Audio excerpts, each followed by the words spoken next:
International lab facility. Student-led startups. Great academic exposure. KL. Deemed to be university. Jaleel గారు ఉన్నారు ప్రస్తుతం మాట్లాడదాం. Sir ఎలా కూల్ అయిపోయారు లేదా సార్? ఎలా సుజనా చౌదరితో కలిసి ఈరోజు మీరు ప్రార్థన చేశారు, పూర్తిగా కలిసి పని చేయబోతున్నారా? తెలుగుదేశం పార్టీ ఆదేశించింది కాబట్టి సుజనా చౌదరి కూడా నాకు చాలా కాలం నుంచి పరిచయం ఉంది. ఆయన సమర్థత కలిగిన నాయకుడు. ఇప్పుడు కేంద్రంలో కానీ రాష్ట్రంలో కానీ ఆయనకున్న విలువలు సామాన్యమైన విలువలు కాదు. ఈ విజయవాడ పశ్చిమ నియోజకవర్గ ప్రజలు మనసా వాచాగా కష్టపడి గెలిపిస్తే పార్టీలు ముఖ్యం కాదు, వ్యక్తి ముఖ్యం. ఆ రకంగా గెలిపిస్తే మా విజయవాడ పశ్చిమ నియోజకవర్గం దళిత రోజులకి వన్ ఆఫ్ ద మోడల్ సిటీగా ఆయన ఆ సమర్థత కలిగిన నాయకుడు కాబట్టి మనకు చాలా ఉపయోగపడుతుందని ప్రజలు కూడా భావిస్తున్నారు. నేను పార్టీ పరంగా తెలుగుదేశం పార్టీ ఆదేశాల మేరకు వారికి సహకరిస్తాను. అంటే సుజనా చౌదరి వచ్చారు కాబట్టి జలీల్ గారిని వెనక్కి తగ్గారంటే? సుజనా చౌదరి గారు చంద్రబాబు గారు, లోకేష్ గారు మాట్లాడటం జరిగింది పిలిచి, అలయన్స్లో ఇదే అవుతుంది, మీరు సహకరించండి, మేము గవర్నమెంట్ వస్తుంది, మీకు అనేక విధాలుగా మేము గౌరవించుకుంటామని చెప్పారు. దాని మీద మేము కమిటీ. సార్, అంటే టీడీపీ కలిసిపోయింది, జనసేన కలిసే అవకాశం ఎంతవరకు ఉంది? పోతిన మహేష్ ఇంకా సీటు కావాలంటున్నారు. దాని గురించి కామెంట్ చేయండి. దాని గురించి కామెంట్ చేయాలి. ఆయన తిప్పలు ఆయన పడతాడు, ఆయన అడుగుతాడు, అందరూ అడుగుతారు. మనవాడు సీట్ అడుగుతాడు, మీరు అడుగుతారు. సీట్ అడగడం కాదుగా, ఆయన ప్రయత్నాలు ఆయన చేస్తాడు. అంటే సుజనా చౌదరి లోకల్ కాదు, అసలు వెస్ట్ నియోజకవర్గం సంబంధం లేని వ్యక్తిని తీసుకొచ్చారన్నారు, ఏం చెప్తారు? సుజనా చౌదరి లోకల్ కాదండి, ఆయన తెలుగుదేశం ప్రభుత్వంలో మొత్తం విజయవాడలోనే ఉన్నాడు. ఆయనే రాణించాడు. సుజనా చౌదరికి తెలియని వాళ్ళు లేడు ఇక్కడ.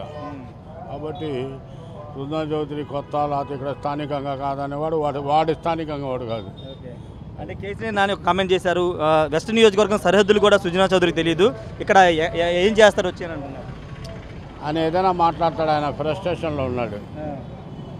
చిన్ని దెబ్బకి ఫ్రస్ట్రేషన్లో ఉన్నాడు. సుజనా చౌదరి దాని అసలు పూర్తిగా పోయింది. అంటే కొండలో ఎక్కలేరు, కొండలో దారులు కూడా తెలియదు అనేది మాజీ ఎమ్మెల్యే వెల్లంపల్లి కూడా కామెంట్ చేశారు. కొండలు ఎక్కితే ఓట్లేస్తారా?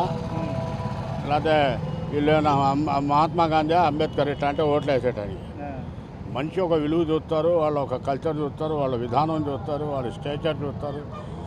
ఇవన్నీ గతంలో ఏం చేశామని చూస్తారు. కొండలెక్కి వెళ్ళాము ఊరంతా దెంగేస్తుంటే మంచిది కాదు.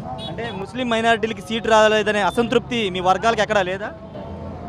అసంతృప్తి అనేది ఉంది, కానీ పార్టీ కొన్ని ఇబ్బందులు పడింది. పార్టీకి ఆలోచన ఉంది మైనార్టీలకు ఇవ్వాలని. కొన్ని పరిస్థితులు అది అలయన్స్లో పోయింది. దాన్ని మనం అర్థం చేసుకొని పార్టీతో ఉండాలి కదా. నేను మా ముస్లిం సోదరులందరూ క్రైస్తవుల్ని మ్యాక్సిమం సుజనా చౌదరికి పనిచేసేట్టుగా పనిచేస్తాను.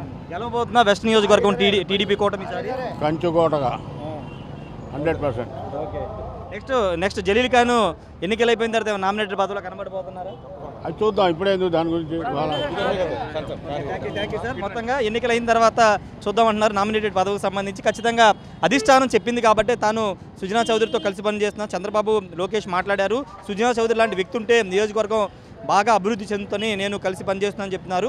సీటు రాలని అసంతృప్తి ముస్లిం మైనార్టీ వర్గాలు ఉన్నప్పటికీ సుజనా చౌదరి అందరినీ కలుపుకుని వెళ్తారని కూడా జలీల్ ఖాన్ చెప్తున్నారు. పూర్తిగా అంటే అధికార పార్టీకి సంబంధించిన నేతలు వాళ్ళు విమర్శలు చేస్తే పట్టించుకోవాల్సిన లేదు, వాళ్ళు ఫ్రస్ట్రేషన్ ఉన్నారని జలీల్ ఖాన్ చెప్తున్నారు. Camera person ప్రసాద్తో Rayesh RTV Vijayawada నుండి. మరిన్ని వీడియోస్ కోసం ఛానల్ ని సబ్స్క్రైబ్ చేయండి, లేటెస్ట్ అప్డేట్స్ కోసం వాట్సాప్ ఛానల్ ని ఫాలో చేయండి, అండ్ లింక్ డిస్క్రిప్షన్ లో ఉంది.